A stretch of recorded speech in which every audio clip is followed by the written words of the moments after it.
Assalamu alaikum, everyone. Hello, everyone. Um, it's been a while since I actually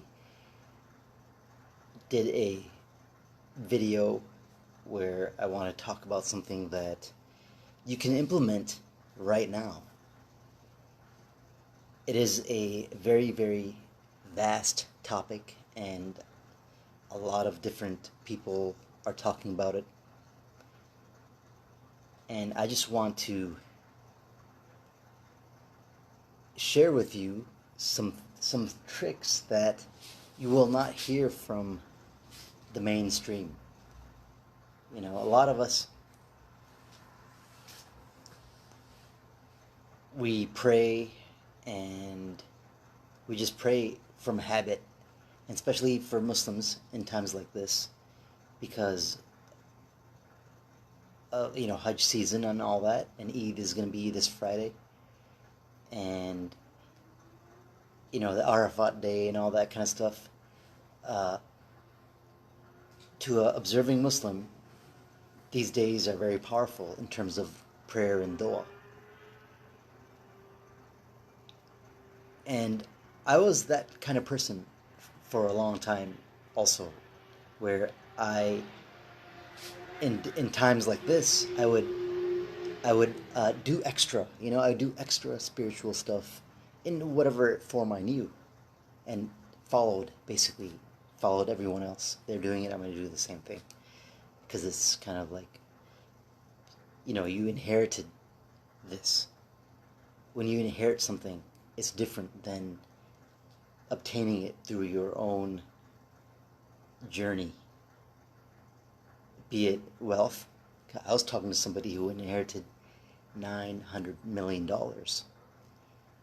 and they inherited it, yet they're still scared to make investments because they think they're going to lose it, as opposed to the one that initially created that wealth. They did it from the ground up. Therefore, they know what it's like to have nothing, and they know it's just energy. It's like they're not worried about losing it all because they've been at a point where they had nothing. But I want to talk about how can you supercharge your connection with the divine, so you can your physical self can have a nice existence, full of joy, full of passion, full of abundance. Because guess what? You aren't just some random creation. You are unique. You have to know that Allah has created, or whatever that higher intelligence is, the universe, everything is a stage. You heard that phrase many times, maybe. The world is a stage, and you're an actor on that stage. That's a paraphrasing of Shakespeare, which I heard it called Sheikh Zubair. Sheikh Zubair. And so how can you supercharge your connection?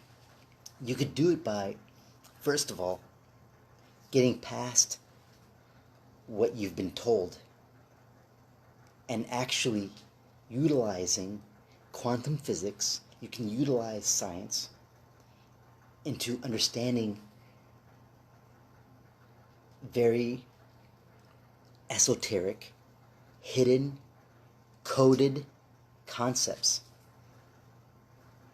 And that's where a lot of people aren't willing to learn these secrets, because they think it's not allowed, because the people in their group, they only do things a certain way. And when you start, even if you start becoming more spiritual than your group of friends, even like in a normal way, like you say you don't want to, you want to grow your beard out now. Okay, I don't want to grow my beard. I like it. I'm doing it because I just like it.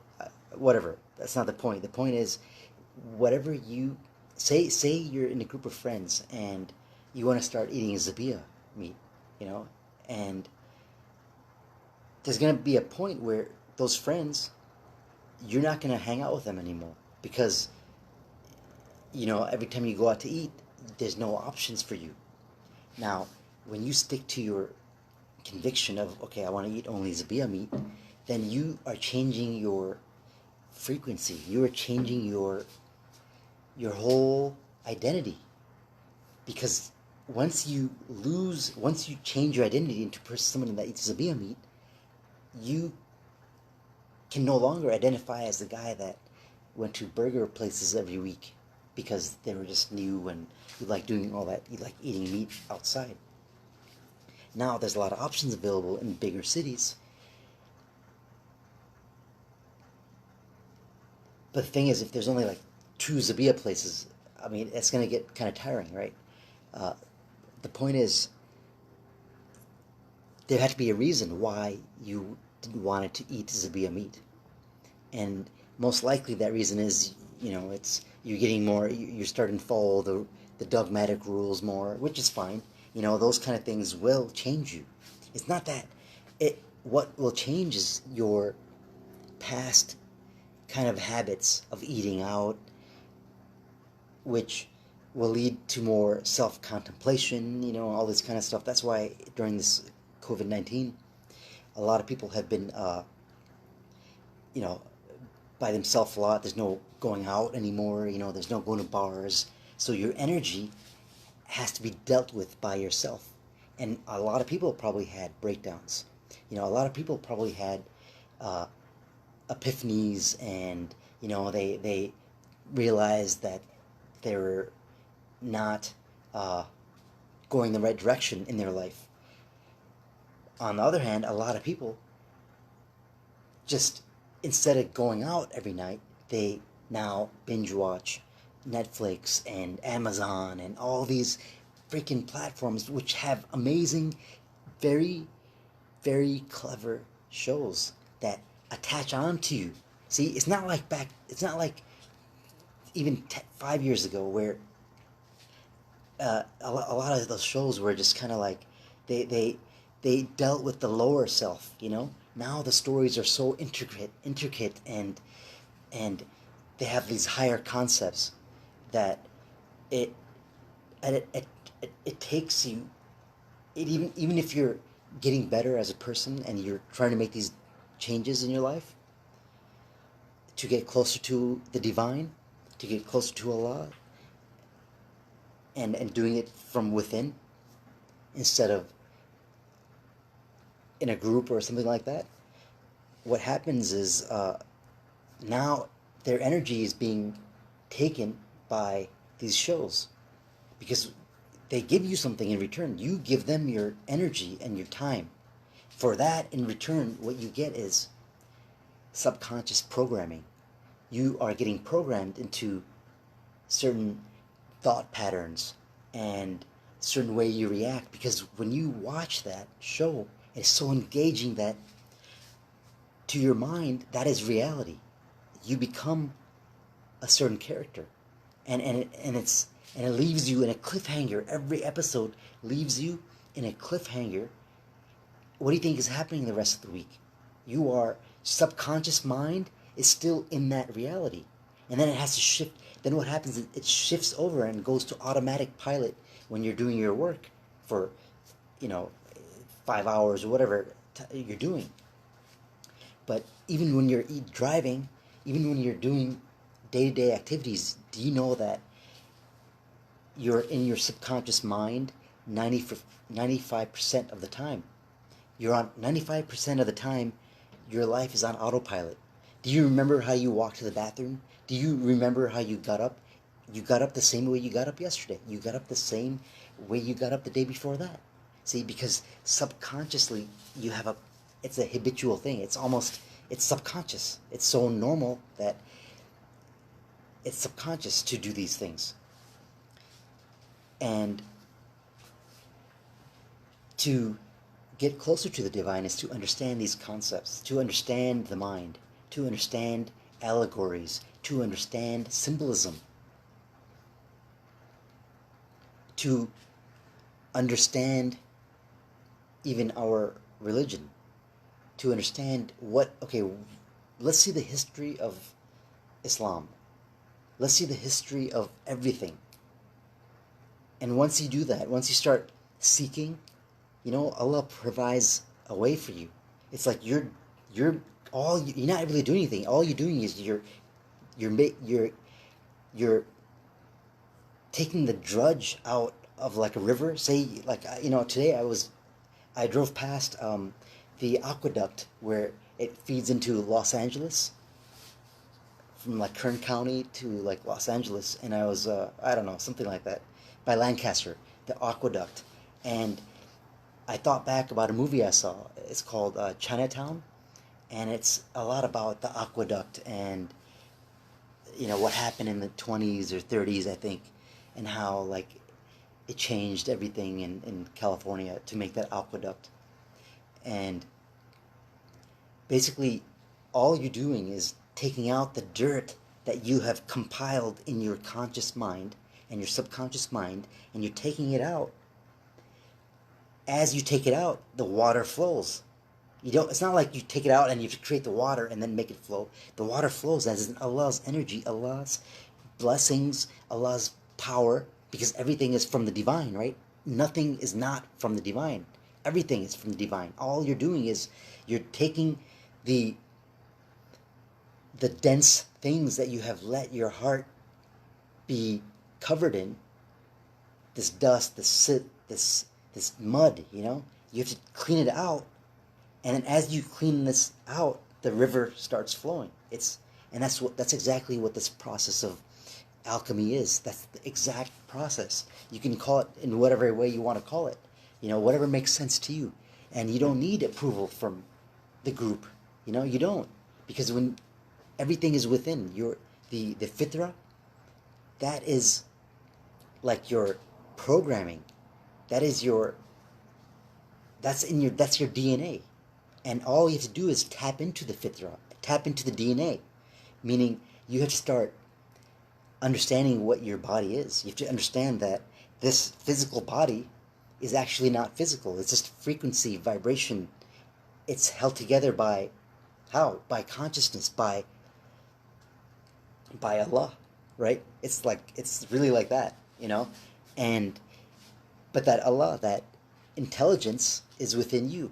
And what has happened is, in your life, growing up in this system, this illusion, right? The system it's always been the illusion. And the illusion wants to keep itself alive because it doesn't exist outside of the illusion.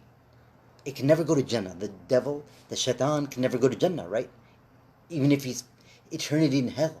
So, and what the devil wants to do is keep you and populate hell with more people, so it feels better about itself for whatever, you know, whatever reason, right?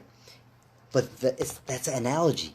It's not saying there's actually like a pit somewhere and there's some guy that looks like these conjured up images that you get of a pitchfork and all that.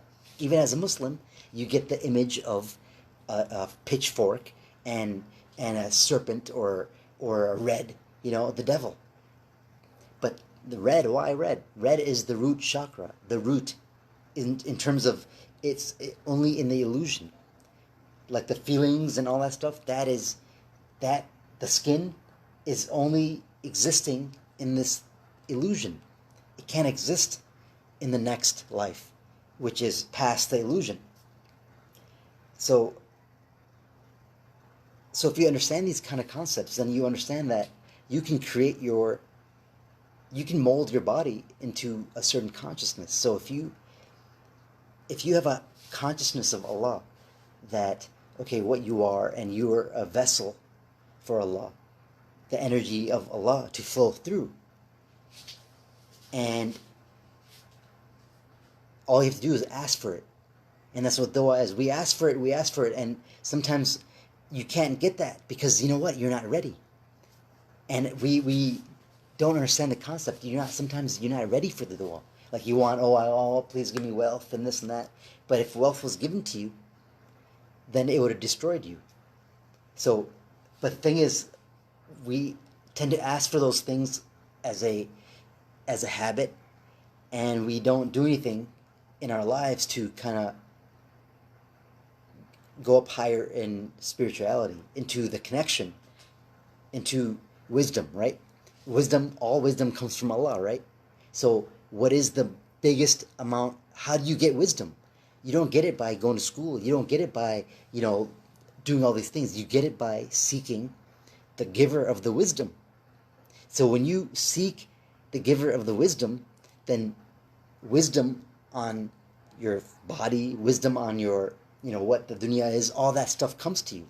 And when you have the wisdom, when you have even a speck of that wisdom from a higher source, meaning not from something outside, school or whatnot. I'm not saying don't go to school. I'm just saying is that true wisdom, all wisdom comes from Allah. So go to the source yourself. That's what we tout, right? We tout that, we don't have any mediators. We don't have any priests in Islam and this and that. Well, you know what? Then why don't you go to the source? And that's what it is. So you can't go to the source still being trapped in the illusion and not understanding the illusion fully. And then going to the source, then you're going to the source, but you're trapped under matrices. You're trapped under, layers of hell, To get to Jannah, if you're in hell, when you go to hell, as a Muslim person, even with the Adam seed of Iman, will go to Jannah eventually, right? So, but there's layers. So maybe some of you are already in hell, and there's layers to get to the Jannah. And it's not like, and then there's a section where there's like a border, to go to the heaven. And it's funny because it's not funny. It's just interesting because it's an analogy of our brain. See, hell is basically hell in an occult sense, in a Kabbalah sense, in a metaphysical sense, in a sense of like quantum physics even. It's in the mind, and heaven's in the mind too. So what does that mean? So basically, if you are stuck in the dunya, you're probably left-brained, not left-brained, right-brained, which is which controls the left side of the body. Oh man, I just had a freeze here because I haven't talked about these concepts in a while. I mean, it's like I understand it. It's just I've gotten past it where I'm doing the practices, and the thing is the right brain. Okay, the left hand is controlled by the right brain, and the right hand is controlled by the left brain. Okay, yes. So that's kind of like the barrier. When you're stuck in your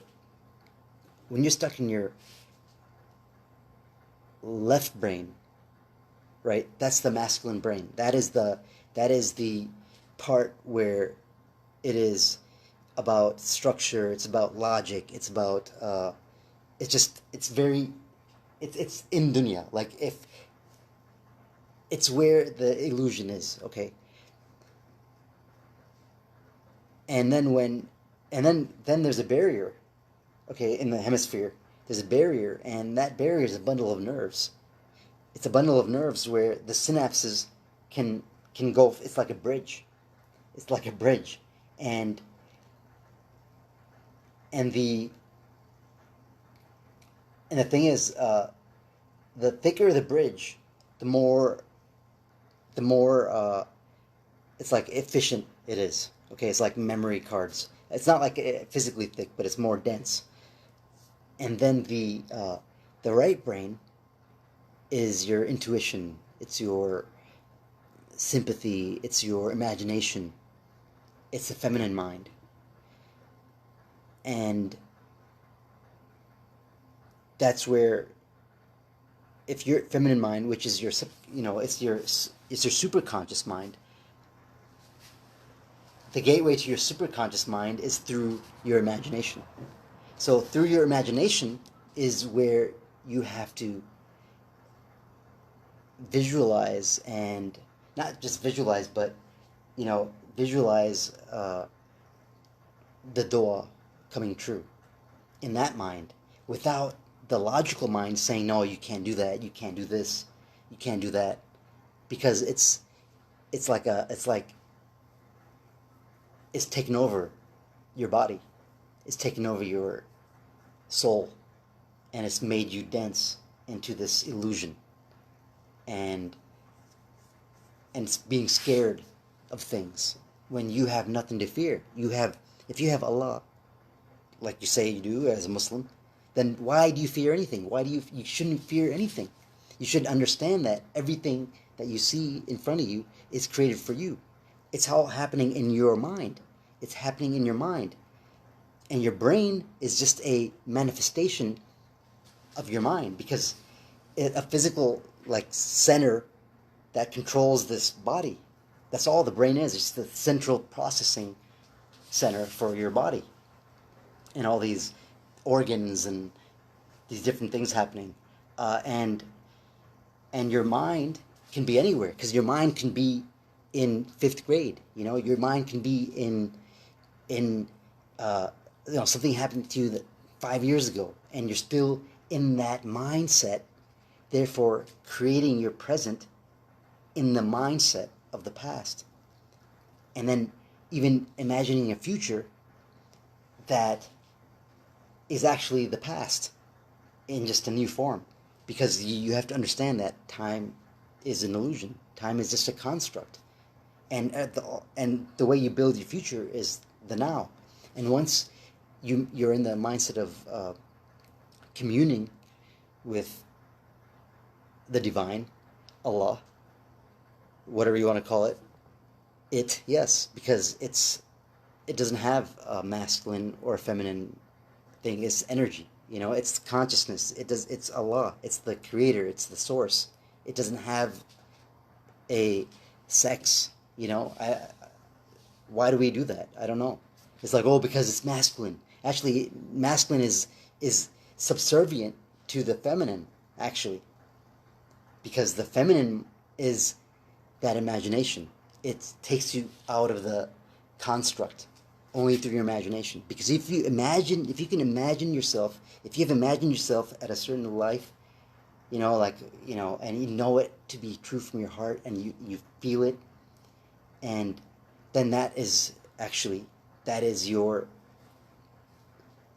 a parallel reality that you can attract through certain practices, through dua, as in terms of your dua is like prayer, and meditation is different, because when you meditate, you're quieting your logical mind, your monkey mind. That's what they call it. The monkey mind is when you're praying namaz, you're just doing these habits, right? But then when you might be thinking about something, the person that cut you off, or the person next to you. I don't know anymore, because there's no masjid anymore, right?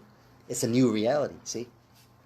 It's a new reality, I'm telling you, because the true temple is within. That's why they call this the temple. The temple is within. And the temple, the masjid, is you. You are the masjid. And you can build a nice building and all that, but that's just a place where other people can congregate. You can do that anywhere, in a warehouse. You can do that in a park, But we want these big, it's like a masjid. That's where Allah is, in some place where I don't know. I'm not going to talk about it, but now it's what's happening. What's happening with the masjids now? They're not being used anymore, and I don't know. It's just a new reality. It really is, and the interesting thing is, it's a blessing, actually, because now you can go within yourself. You can really do that meditation. So meditation is you're quieting that monkey mind, and that it's not a one pill fix. Oh, you do this, and no, that's not how it works. The thing is, you have to understand what the monkey mind is, because it's taken you over. A lot of us are living on instinct and just what we've been told all our life, and we're just reacting. Everything's reactionary. You know, someone says something on TV, and people automatically react. And reaction is the effect. And you know what? There's a cause and an effect. Wouldn't you like to be on the cause to have an effect aligned to your goal in your life? And that can only happen by going in within and understanding these metaphysical concepts, and understanding the seven, at least the seven laws of nature. You know, 7 laws, or 7 hermetic principles, or 7 laws of Tahiti. You know, Tahiti. It's 7. 7 is in a lot of different religions, and guess what? Obviously, it's in Islam too. And it's supposed to be a lifestyle. So understanding 7, you go 7 times around the Kaaba, which is the first masjid, right? That's the first masjid built for Allah. It's again, that's another analogy. Because you are the temple that's built for Allah, to worship Allah, right? That's you. And it's saying that it's built there as a reminder to what it means actually. It just doesn't mean you just do it this one time, once in your lifetime, and that's it, and you're a changed person. Yeah, people change. What I'm saying is, when you understand the even deeper meanings, you can change at a quantum level, at a very quantum. Just can't explain it. It's just things happen, and nothing is bad. For a believer, nothing is bad. Even to somebody outside, oh, that's bad. No, nothing is bad. There's nothing bad. I mean, there's been so many times where I didn't have any money, and I'm like, what? How am I going to pay for this? And then all of a sudden, it came. It happened. You know, somehow I got paid. I don't know. It just, and then the more it happened, and I'm like, wait a second, why am I worried so much that things won't work out? It's once you understand there's nothing to actually fear. Even the fear, that's your monkey mind. That's your monkey mind fearing. Because some people are in their monkey mind so long that they don't know how to give. They don't know how to make that monkey mind, that child, let go. And the thing is, it's not about letting the ego and killing the ego and this. It's about raising it up. Actually, it's about making that child into an adult that is a blessing for humanity and all this kind of stuff, you know. And that's your child within. So the child within you, as the parent, as the higher mind in you, that is the masculine energy and the feminine energy mixed together, and understanding duality, understanding the different laws, and then from that point, understanding the matrix, the illusion, you know, the different angles, the different ways to channel, summon, invoke the attributes of Allah, the names of Allah, you know, 99 names of Allah. And then there's different spiritual traditions where does Allah only have 99 attributes? No, there's other cultures where they have other attributes too, that they have in their culture, that they have, you know, they have a word for it. You know, they have certain concepts to invoke, summon the energy from Allah, because you get everything from Allah, right? You want love, you have to get it, right? When you get it, then you can have it to give. But where do you get it from? You can't get it from watching TV. You know how to be. You know, you can get it in a. You can get how to be a player and all that kind of stuff. But that's the lust of the flesh trying to be satisfied. You know what I'm saying is you get it from the source. You get it by asking the source. So the more, as a vessel, you're clean, that dirt is off, so that water can flow through you. It's even in your body, because your body is 76% water, and if your waters are polluted with, you know, anger or resentment, it's going to show in the flow of the energy of even the foods. So some people that are really like overweight and stuff, it's a lot of emotional energy being added on, you know, because fat is just a water soluble, you know, and once you understand what you truly are and your potential, and know that it's all within you, you have to, yeah, there'll never be a Solomon, right? There'll never be another person that is a Solomon and that is going to be in a book that's talked about, you know, prophethood and all that kind of stuff. But guess what? If you live the life Prophet Solomon was living, and how he prayed to Allah, there's so many different Kabbalistic Solomonic chants and invocations and prayers. It's amazing. And it's like, it's not haram, because guess what? Okay, he's praying to the same Allah. And the more you kind of align yourself with the energy that it was these great people, you know, mentioned in these religious scriptures of all over the world, not just Islam, because the same people are mentioned, but told in the cultural expression. For example, in Islam, like Isa is the Christ, is the Messiah, right? In Christianity, you know, they say Jesus, but in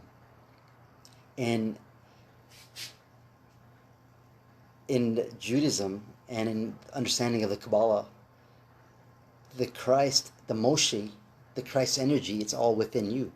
So you have to, you know, we think that Isa is going to come in a cloud down, you know, the clouds will part and the angels on each side will carry him down, you know, or he's going to be on a Pegasus or something like that.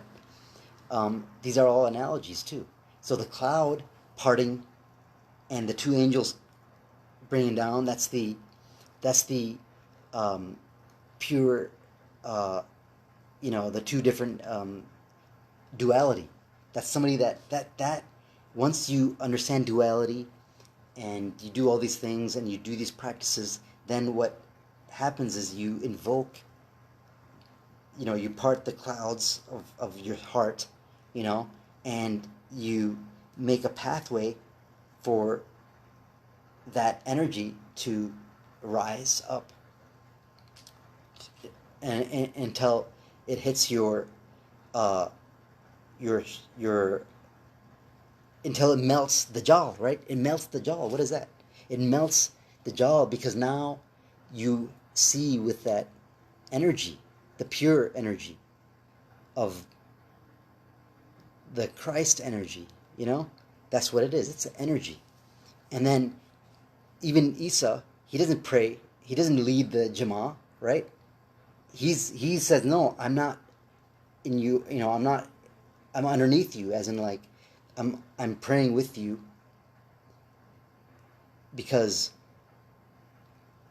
I'm gonna die in this world, and I'm coming back. I'm under the ummah of Muhammad. And that signifies, and the prophethood of Muhammad, the seal of the prophets, he signifies the crown chakra. Okay, the crown chakra, which, that is the last one that seals the other seven. Okay, and and it's really interesting because when you understand these concepts, that now they're being revealed. In the end of time, right? All things will be revealed. So how does that happen? Like, what do you mean? How are things going to be revealed? Are you going to get an email revealing things? It's like, literally, it's being revealed, because what happens to you is that you start to melt. You start seeing the energy of the construct, and you start seeing where it's trying to take you. And if you know where you want to go, if you know where you're going, if you know where you want to go, and you're anchored there, and you start building that strength in your arms and in your body and in your will, and not will, but in your habits, in growing that the child, the monkey mind, controlling it, because the monkey is your the child is your asset. It is the monkey. If you have a monkey, it's an asset. It's an asset to have that monkey, but it can be a liability if you allow that monkey to control you. Then that's what it becomes, a liability. So, I mean, who says you can't think of some imaginary world where, like, there's trolls and elves and all that stuff? I mean, that's what these old spiritual traditions, like Norse mythology and Asgard and the 9 realms, even Middle Earth in, like, Lord of the Rings, and the ring and Saturn and Sauron and the one eye that sees all. I mean, that's all. Yes, in popular culture, it's like, oh, Illuminati. It's like, what is this? It's like, it's more than that. These are just kind of like,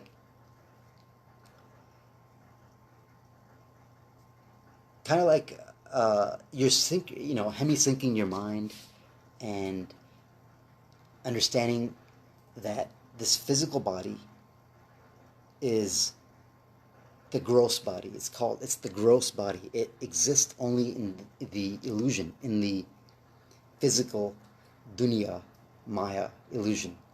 But there's a subtler body, your mind. Where is it? You can build a body in the astral plane. You can build your body in higher dimensions. For example, even in Islam. I mean, I think I have a copy here. In my briefcase. I'm going to show you.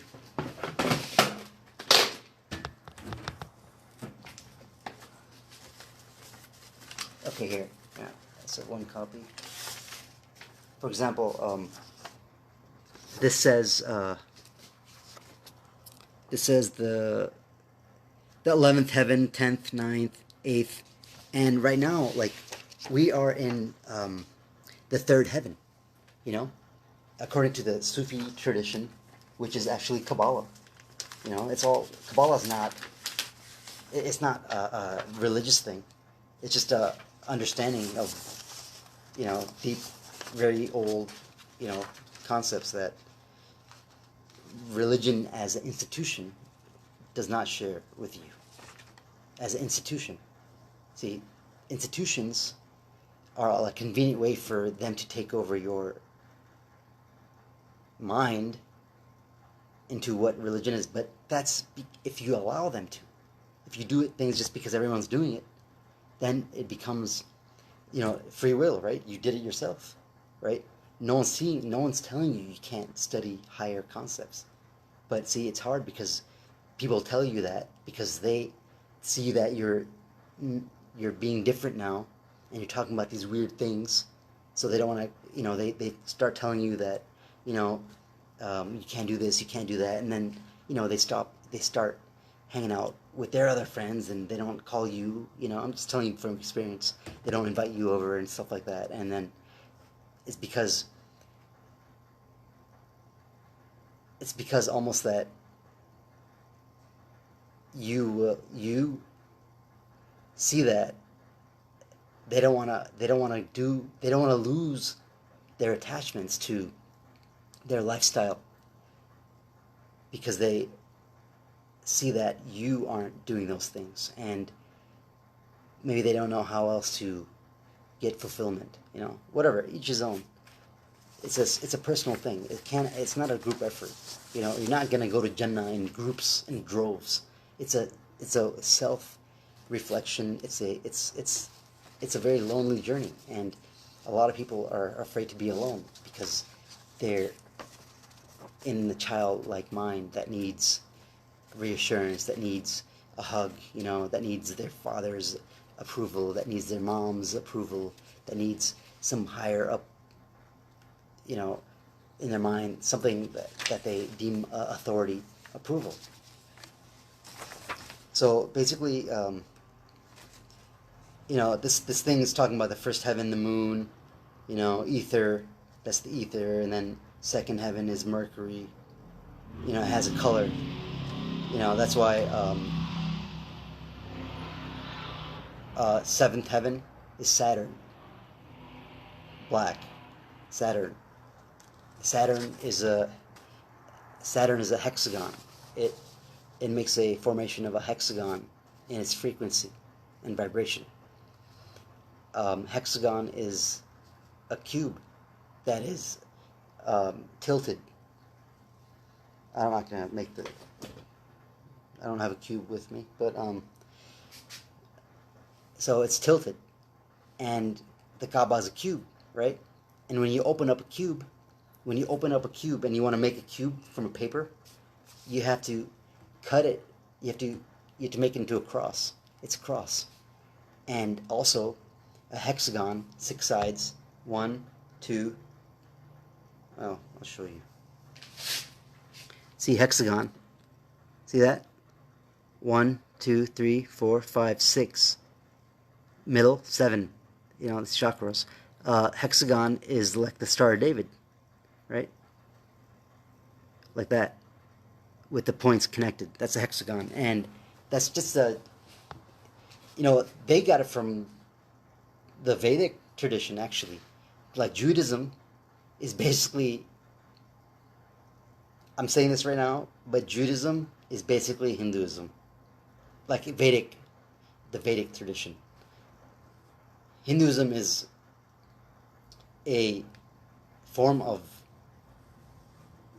the Vedic traditions, and Buddhism is that too, because they all came from the same source, which is the Vedas, which actually, there's a lot of videos out there that talk about the prophet, the last prophet is mentioned in the Vedas and all this stuff, and it's very, very, very similar to Islam. And the reason why is because actually Judaism is basically an offshoot of the Vedic traditions, and so much so that even in Judaism and even in Islam, Abraham, Prophet Abraham, which is the father of all 3 monotheistic religions, right? His name is Ram. And then in the Kabbalah, it talks about how his Brahman, which is part of the triune God concept, which is Brahman, Vishnu, and Shiva.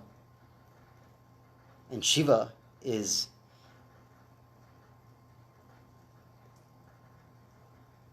it's very complex, because Shiva is not just one energy. It's like a combination of different energies.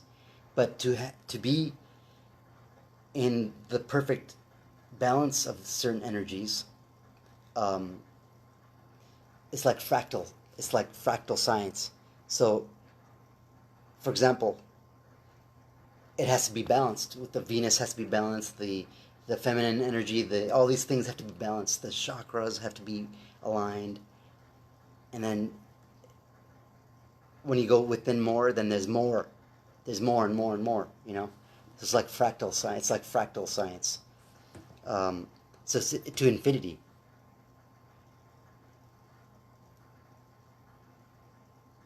And, wow, so, and Islam and Christianity come from Judaism, right? And so the more you go closer to the source of all these religious texts and more closer to in-kept, like, documents and things like that, the more you will see that everything was actually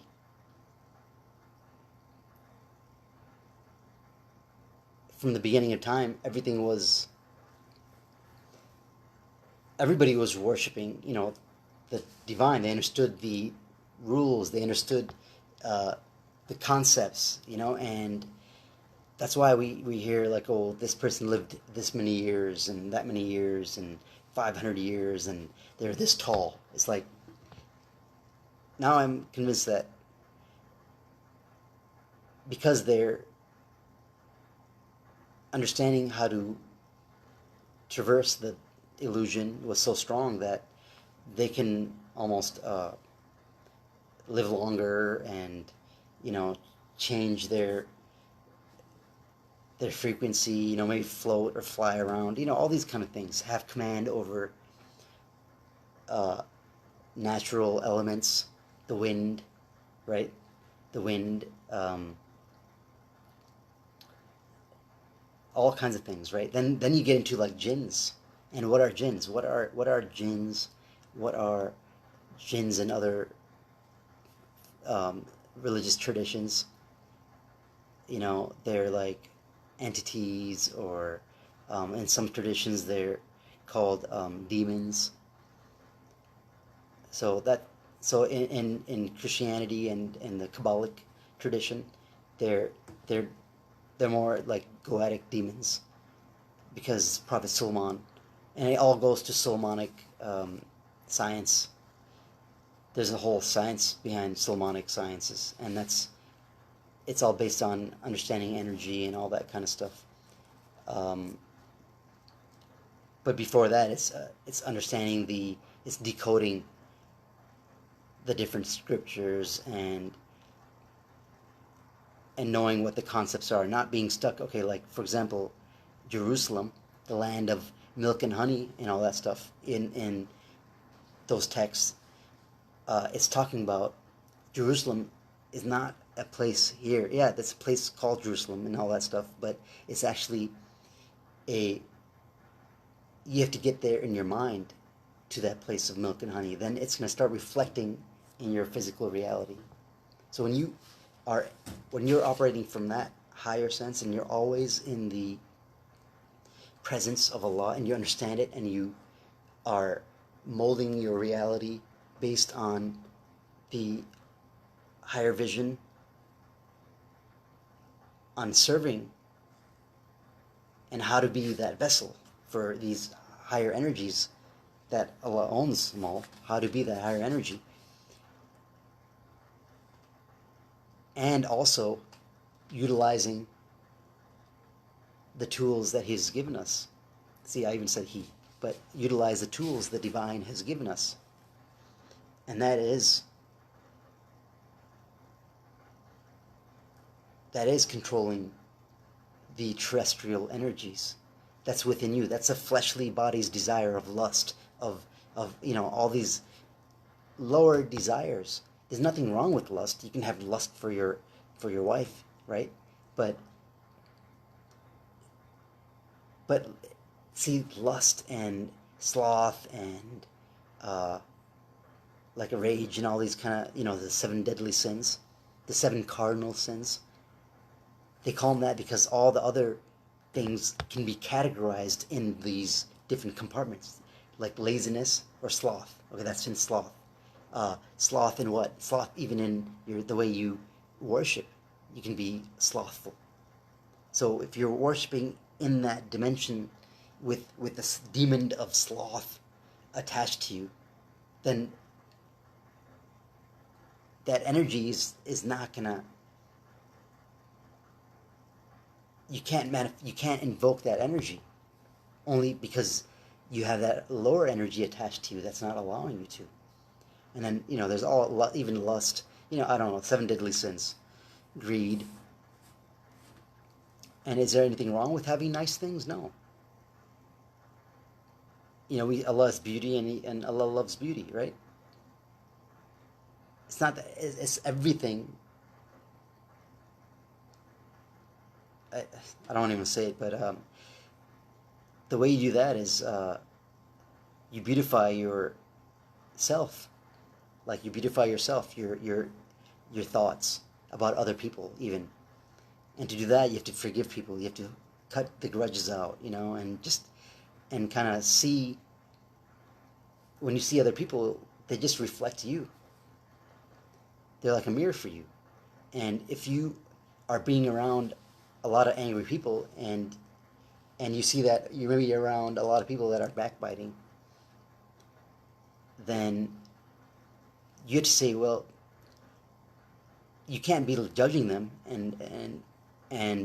but you shouldn't also be joining them.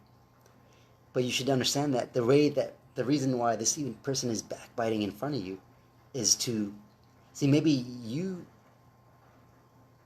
have done that in the past week or 2 weeks, even it's in a small way, even somehow, some little teeny thing, because I'm sure a lot of you guys stay away from backbiting and all these gossip, but we live in such a place where the energy sucks you in, and you might slip and say something which you wouldn't say in front of that person, but it's like you could say in front of the person, but you said it not in front of them. You know what I mean? And then you say, then you kind of say, okay, you know what? That's not happening again. I'm never gonna backbite. I'm not, even if the whole group of people are talking bad about this person, and I have some inside knowledge that can validate what they say, I'm not gonna say anything. And that right there changes you as a person.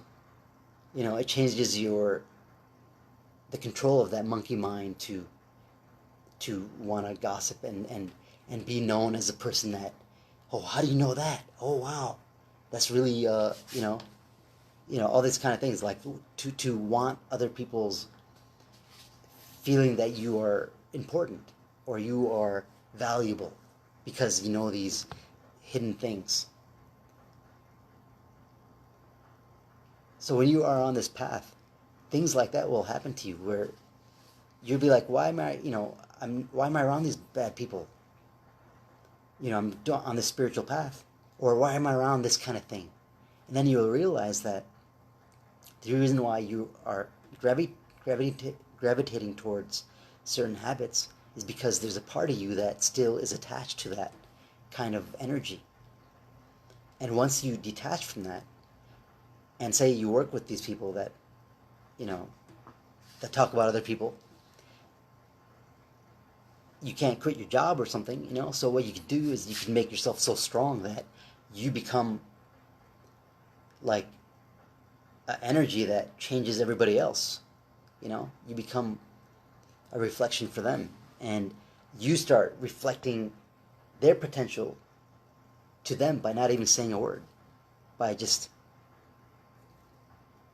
even having that smile or having that attitude that nothing can break you, no bad news, no being angry at someone's laziness, or anything. Nothing can shake you, because you understand the unseen. You understand the construct. You understand the subtle. You understand yourself. It can only come from understanding yourself and understanding what you are and how you are and what makes you up and what your reflection is. Because when you see the person in the mirror, that was formed by your actions. That was formed, and the actions happen from a thought. And the thought, was it your thought or was it somebody else's thought? And what is your thought? We don't have our own thoughts. It's just when you start opening up the consciousness and you start understanding concepts, you get aligned to thoughts.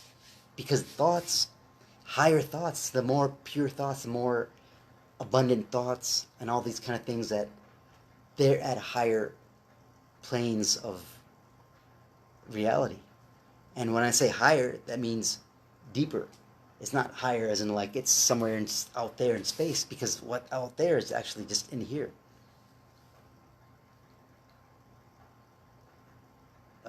Anyways. And just be still. Be still and know that you can connect with the divine. And it can only happen if you quiet your logical mind, the logical part. Because the logic is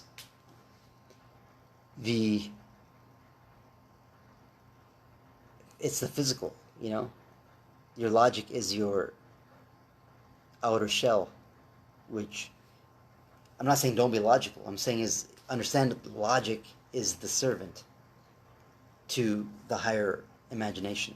It's a servant. It's not even, it's a servant. But it's a really good servant. Very, very skillful servant. It's your, and it's a part of you. And you can, the idea is not to shatter your ego and get rid of it. You can't. You can't get rid of your shadow. Like, just as you can't, when there's sun, you can't get rid of the shadow, right? And the thing is, the shadow is actually what you see. It's shadow. But what's casting the shadow, right? What's casting the shadow where you see this? Because this is the shadow. What's casting the shadow is in the higher planes. What's casting the shadow of me, shaped like this, is the imagination I've had to form that body, but it only happened in the present. Yet the imagination was at a higher plane. So I was building my subtle body first. And as you build your inner body, your outer body will transform. So if you understand your body and how to eat and what energy is and what to stay away from and what herbs and spices lower your cholesterol, what like turmeric added with some pepper, it makes it 2,000% more effective. And what turmeric does is it's anti-inflammatory, and inflammation is a big deal in our body.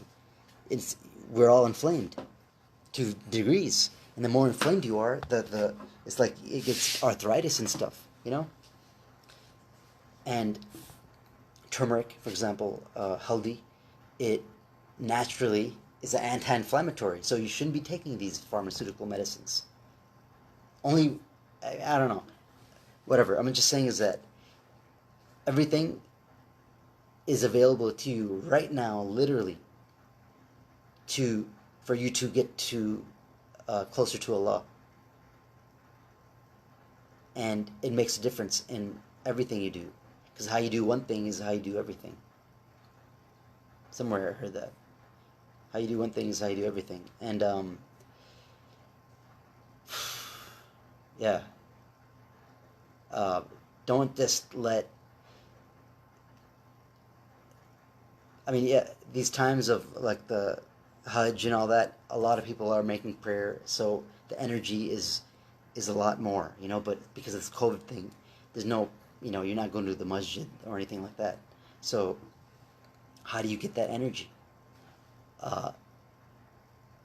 You know, you can't get it from the Zoom, you know, because when you went physically to around other people, you literally got the energy because you were, it's like you could feel the energy, right? The thing is, you have to start invoking it because all energy comes from Allah. And to think it comes from being in a group, that's wrong, actually. It comes from, all comes from Allah. Now, the way you feel in a group is because everybody believes it. If 10 people are believing a certain thing, then, and they're all happy and cheerful and all that, that energy will, it's very contagious, you know? Just like bad energy is contagious too. Good energy is contagious also. So that's a good thing, you know? So that's why, because maybe a lot of us were so, didn't know how to get into the Iman unless you were at the masjid, like for Ramadan and stuff. But now we don't have that option. And so how do you do it? You have to do it from seeking that wisdom, really understanding the mechanism of your body. And that's why I even said turbocharge your dua. It's because when you want to turbocharge your car, you can put a turbo on it. Even the stock turbos, they come turbocharged, right? But if you boost the PSI and all that kind of stuff, you're going to diminish the reliability. Something's going to break. A lot of people, they put on a turbo and they blow their engine because the internal components can't handle all that extra power. Because the turbo, what it does is it shoots in compressed air into the chambers. Okay, the exhaust of the car, some of the exhaust, it goes back in the turbo, and that spins a turbine, which sucks in air. Okay, and that exhaust is going back out after it's burned, right? So it's exhaust, and it's spinning it's spinning the air, and it has to have the right air fuel mixture. So it has to have a regulator, upgraded regulator. It has to have an upgraded fuel pump. It has to have upgraded all these things. You can't just put a turbo. You're gonna blow your engine. So what people do is they get into these times where they, only when things aren't going good and stuff, they want to start praying and making dua, and you know, something happens, but it's not, it's like, it's maybe opposite of something else that you wanted to happen.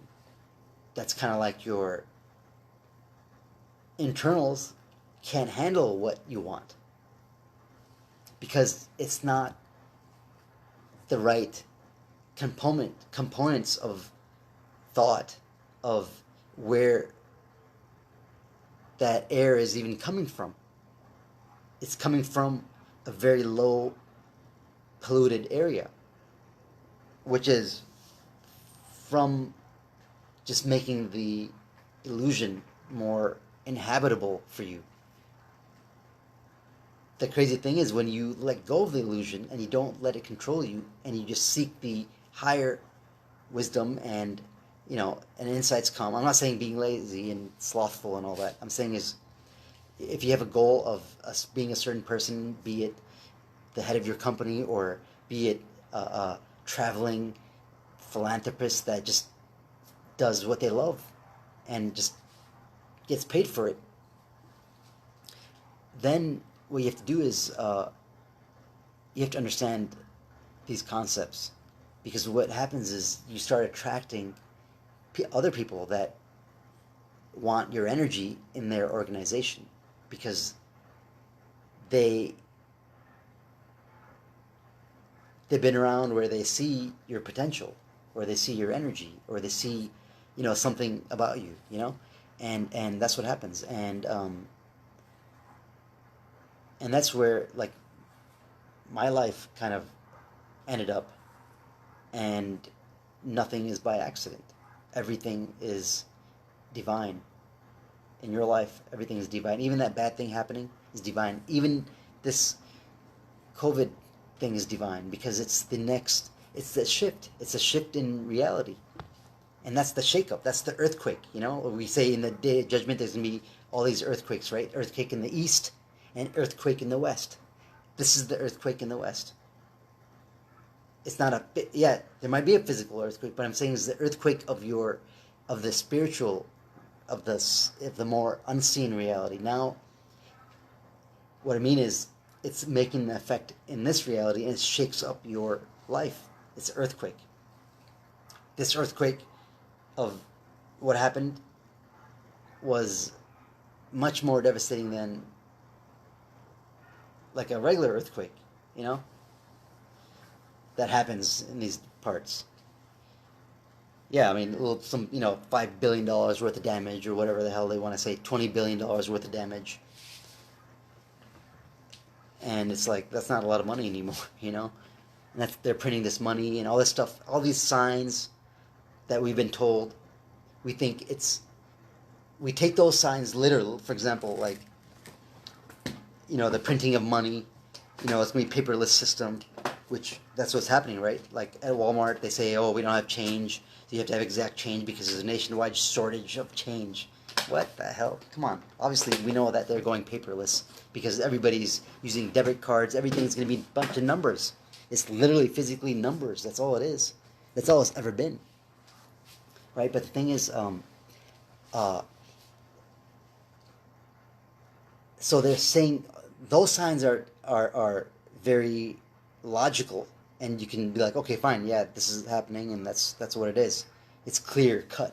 Like the people of the sheep herders are going to be competing to make these lofty towers, and that's what these sheep herders in the Middle East, 70 years ago they were sheep herders, and now they're building lofty towers and all this kind of stuff. And then it's going to say, like, the Jal can't enter the the Jal can't enter the haram, which is the Kaaba and the surrounding, like, area around it, not the city of Medina. That's not the haram. That's just the city where it has a haram in it. And they say the palace of the Jal is going to be, you can see it, from the haram. And it's like, what do you see? You see, like, these lofty towers. You see a big clock, which is Chronos, and it's overpowering the Kaaba, which is also an energy of Saturn, but it's the energy from within. You're the Kaaba. Your body is the Ka. Ka in ancient Egypt, the Ka was the body.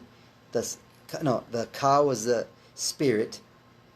The Ba was the body, right? The physical, gross body, right?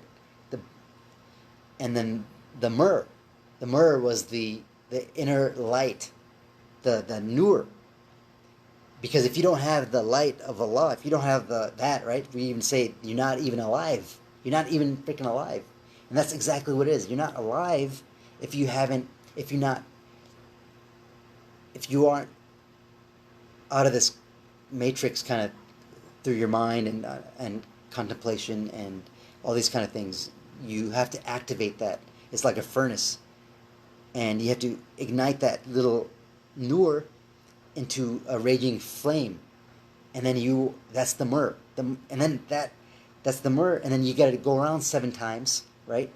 Which means you have to purify your chakras, your energy centers, through not only physical means of how you eat and how your environment.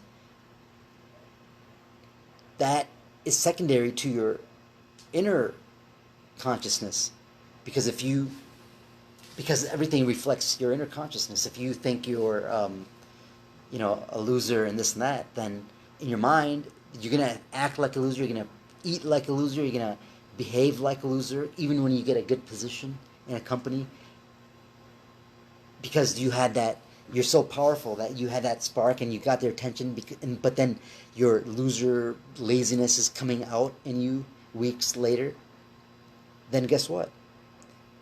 You, because you're in your mind you're a loser, you're going to project that in your physical reality.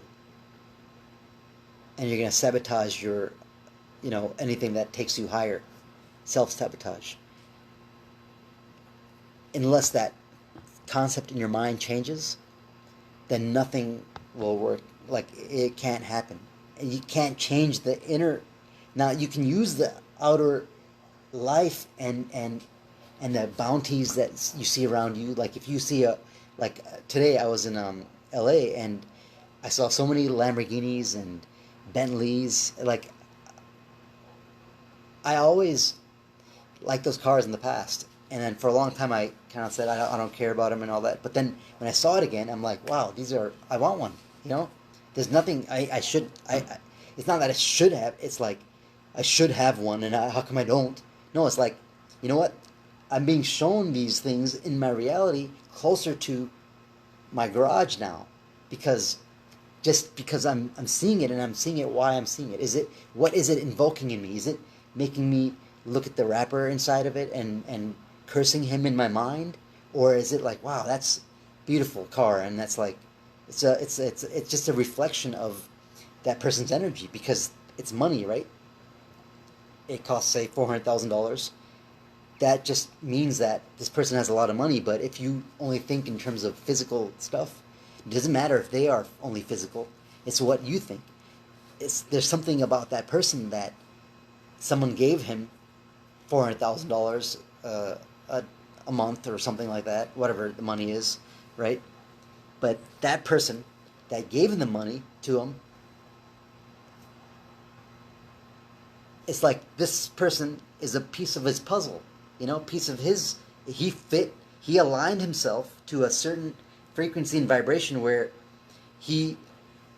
these frequencies met, and these pieces got fit together, and all these parallel universes and all that, you're becoming a piece. But see, the thing is, you can change your shape, you can change your consciousness, and as you do that, as you get lighter in your heart, as your heart gets lighter, meaning you don't have the anger in there anymore, you don't have the bitterness, you don't have anything that hooks you from the dunya to it, you can still love.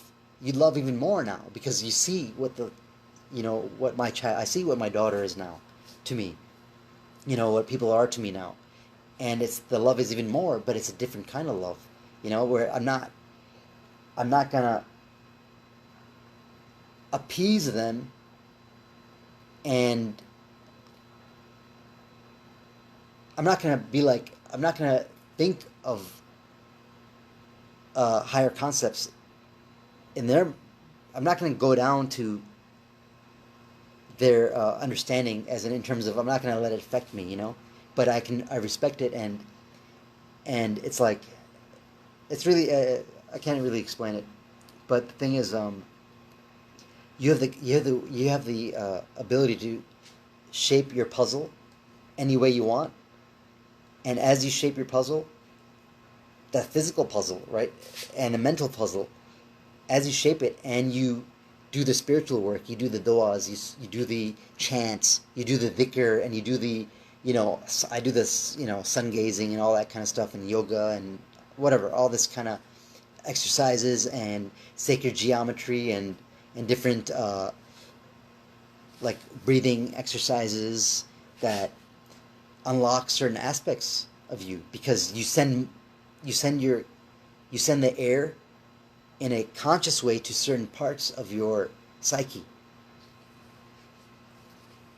Like, you can send more, but all it does is it just gives you more oxygen, which combines with the different elements more, and the waters of your thoughts and all that stuff, and your organs are lubricated, because water is just a crystal, it just it flushes the toxins away, and that's why, like, I'm going on a water fast until Eid, until Friday, and I'm going to be drinking distilled water every day, a gallon or half a gallon. So I got like 4 gallons with me. So it's going to be just distilled water, and I'm not going to like eat much, you know? And the thing is, why am I doing that? It's like, it's, you know, being away for a bit, because during the week I, I live out in past like Mojave Desert with a group of people. We're doing some big major projects, and Monday through Friday and Saturday I'm here, and I go home. I go to my family for 2 days, and coming here and being allowed to do my things, and it's like, it's changed my life, because you see, when you're involved in the dunya too much, and everybody else's problems and news and all this kind of stuff, it starts sticking to you. The energy sticks to you, and it weighs you down in your mind. You get tired in your mind, and it starts reflecting in your life. And being here alone, basically, and being able to do these things like jumping in the pool, you know, after Fajr, you know, and these are one of the things I've been doing, like after Fajr, I come here and I jump in the pool, but not before. I mean, really being in a state of like dua and contemplation, and then being in the edge of the pool and just kind of like just falling in, and it's like the scariest thing for a few seconds, for like a split second. As soon as the water hits and you're in the water, it's like you feel like you died. And the thing is, you do die. See, certain fears and you die, but those are just worldly, illusionary fears. And once that happens, you die. And when I come out of the water, it's like you're born into a new vessel, or you're cleaning your vessel again. You do that every morning. It's like you're cleaning yourself from that shock and doing that thing that you really don't want to do, because it's so scary. And it is. It's every time, even though I do it every day, it's like, it's not as scary, but it's still pretty scary.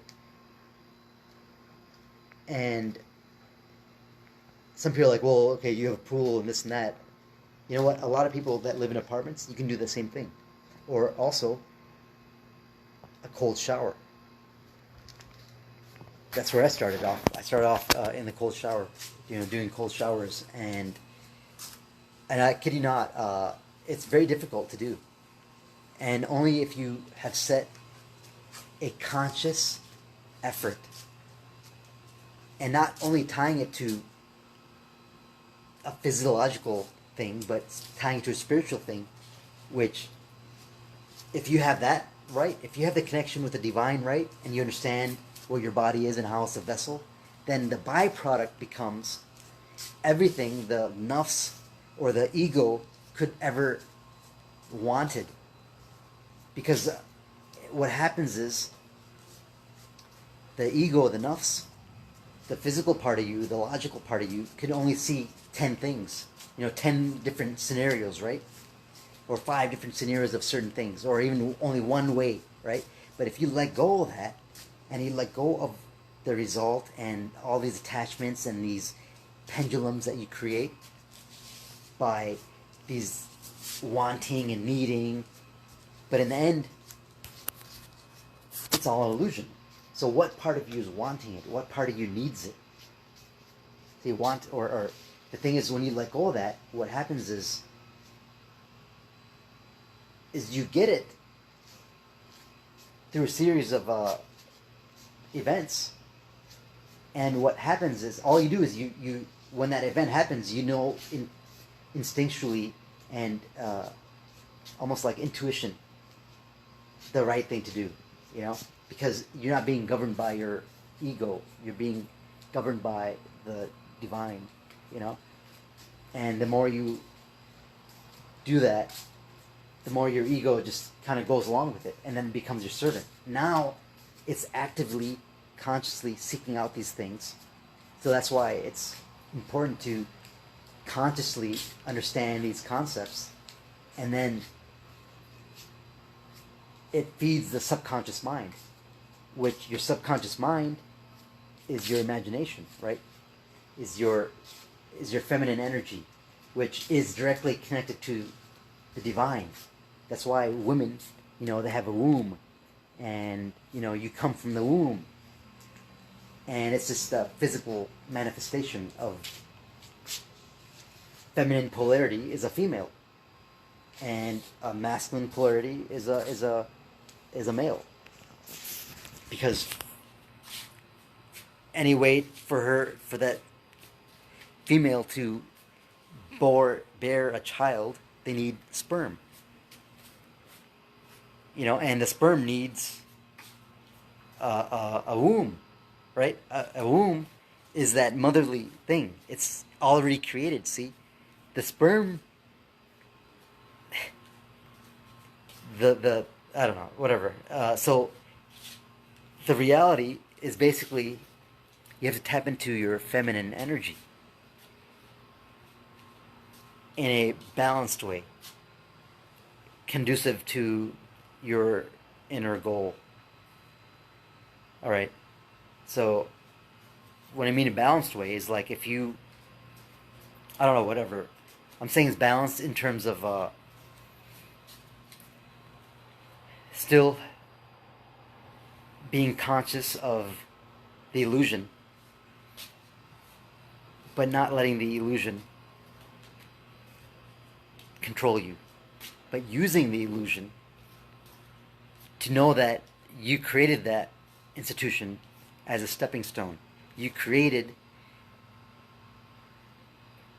the city you live in as a stepping stone for the next level. You created that manifestation. You created your reality. You created going to school. You created all these things for actually a progression to something higher. But if you are only in your ego, then you created it to get get some kind of you think you're gonna have a better life when you have this PhD now, and it's all an illusion. The thing is, it since you don't understand the illusion, the construct, a lot of people, that what they create is only from the logical mind, and it never satisfies them, because they can be wealthy, but they're not satisfied. They can be, they can have that job, the dream job, but it turns out to be like not a dream job, because now they're sucking your energy away and all this kind of stuff. A lot of people think that just because the job is higher pay, it's a better job, and they chase after a higher income, which I understand. That's there's nothing wrong with that. I'm just saying is that when you think that's what's going to bring you that thing that you're really lacking because you don't even understand yourself, then you are being fooled by the illusion, by your nafs that is being controlled by the effect realm. And how? Is because it's being suggested to you, to your subconscious mind. And if you don't know it, then guess what? If you don't have a plan for yourself, someone has a plan for you. If you aren't creating your reality, then guess what? You are under someone else's reality, and they're creating your reality for you, for them. Now, the way you can use that to your benefit is if you end up working for somebody and you recognize that, okay, they have a reality and I have to utilize them as a stepping stone, then you become a energy source, and then you get that energy, and then you get connected to somebody else that wants your energy, and it's like it goes higher and higher, because you're always going to be under someone else's reality in this dunya, because this is how it is. It's a construct of reality, because it is the illusion itself. I mean, no one can be the richest, because there's always going to be somebody richer than them, or always going to be somebody getting a better car, always somebody going to be having something that you want, and that's just the nature of this meat suit we have.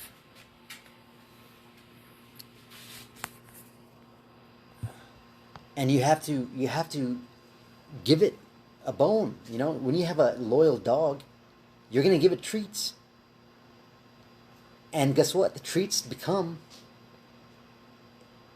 the things it wanted, but it's like at a higher vibration. Like the dog wants the treats, right? But when you give it these awesome treats, it's like, wow, I can never imagine this kind of treat, whatever.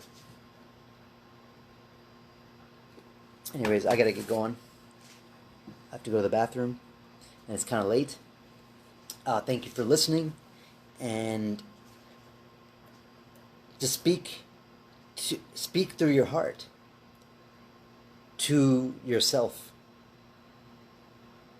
to your actual parents, which is the masculine and the feminine. That is your real parent. Your parents that bore you, they're just your guardians.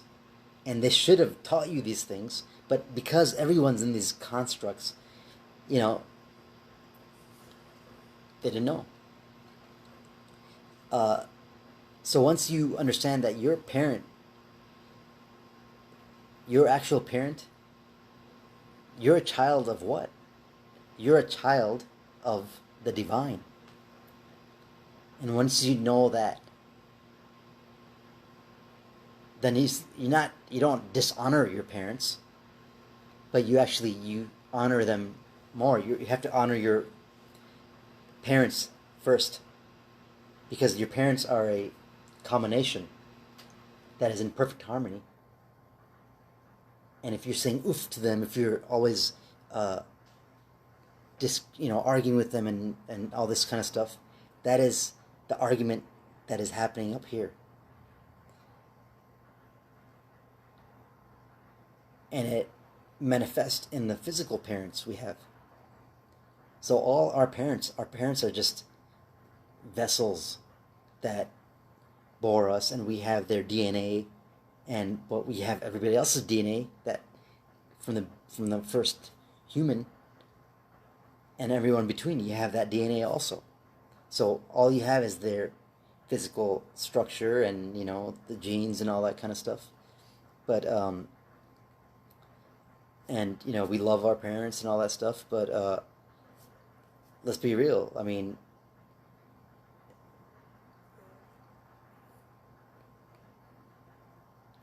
they're not really your parents.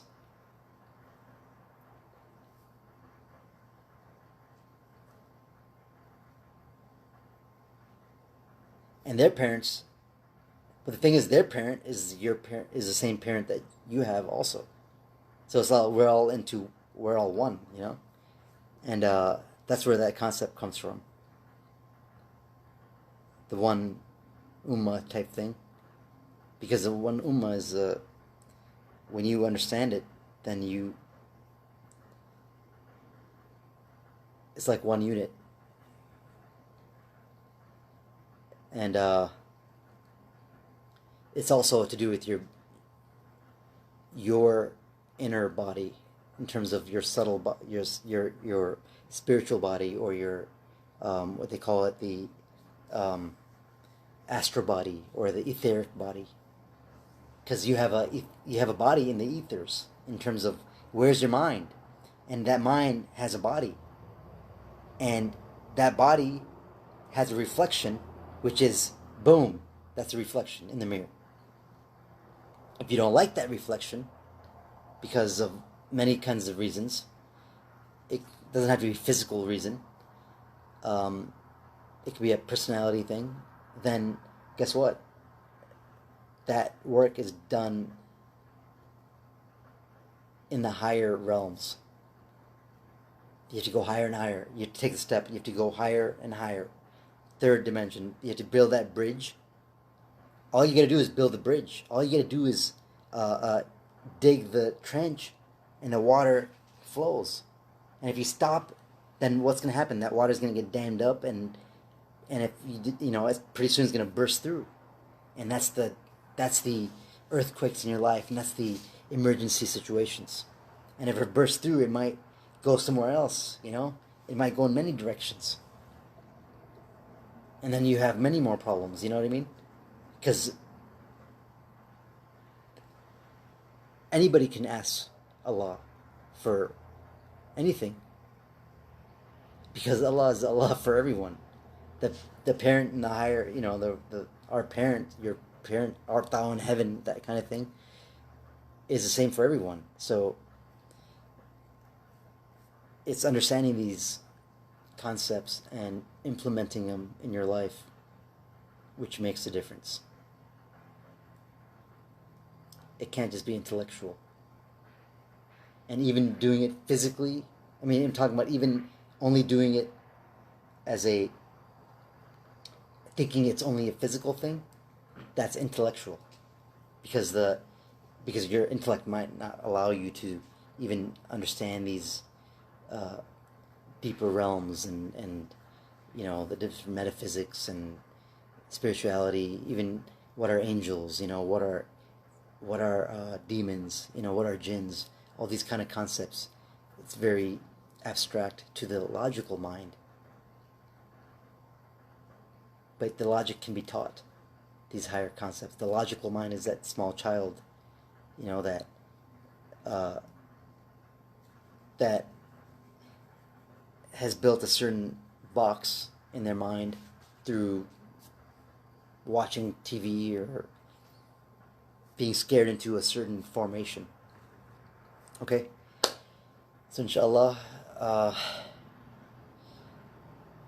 my intention in this video was to open up some concepts that, maybe as a Muslim or a Christian or any religious person, a dogmatic religious person, I'm saying, haven't really heard. And I know I haven't heard these things in my Islamic studies as, the Mass, the same thing everyone else did, like Al-Maghrib and those kind of things. Only touched upon some of these concepts, but, I understand. Because that journey to the next level, it has to be done alone. It can't be done in a group, because you can't teach 1,000 people these high concepts unless all of them are on the same page, because they're speaking to a certain mindset, which they're reflecting. Them being someone speaking and being up on a stage, that's a mirror of the mindset of people, also the community itself.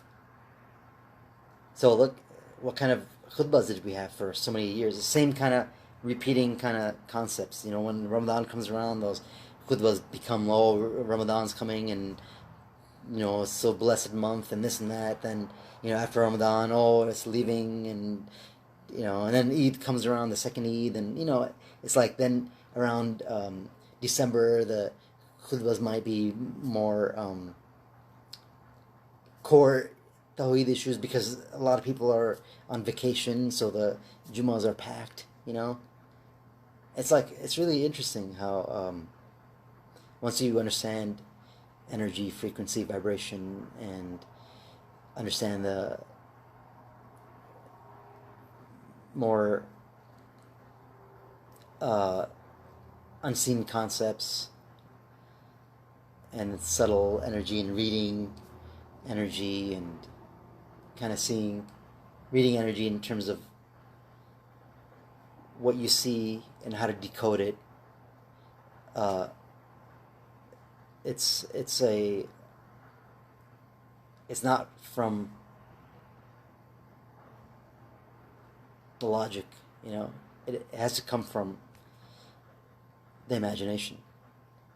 And then the logic puts it in a way where it understands it.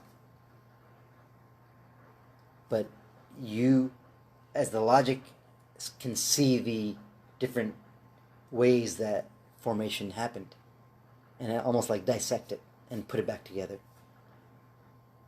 So to understand the mechanism more. So it's like dissecting the mind, the psyche, you know, and then putting it back together. That's the concept a lot of people don't have, that have a hard time with. They can dissect their mind, but then it's putting it back together. It doesn't go back together like that, you know, the same way it got taken apart. Okay, everyone, so have a blessed evening and sweet dreams. Okay, assalamu alaikum.